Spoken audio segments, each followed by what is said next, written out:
आष्टी तालुक्यातील साबलखेड ते आष्टी या रस्त्याचं काम संथ गतीनं चालू असल्यामुळे अखेर जे व्हायचं तेच घडलं आणि जोरदार पावसामुळे अहमदनगर बीड रस्त्यावरील कडा येथे बायपास करून तयार केलेला मातीचा पूल पहिल्याच पावसात वाहून गेल्यानं परिसरातील 15 ते 20 गावांचा संपर्क तुटला होता।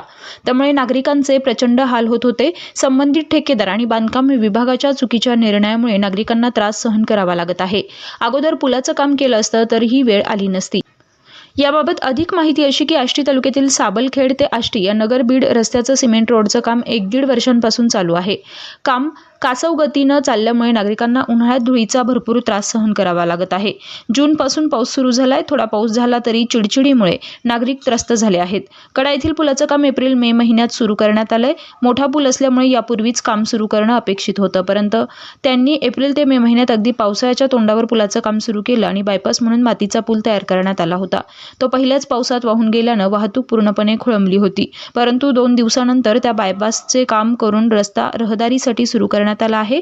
तेजवार्ता न्यूजसाठी आयुब मोमीन सह नासिर पानसरे, कडा, आष्टी।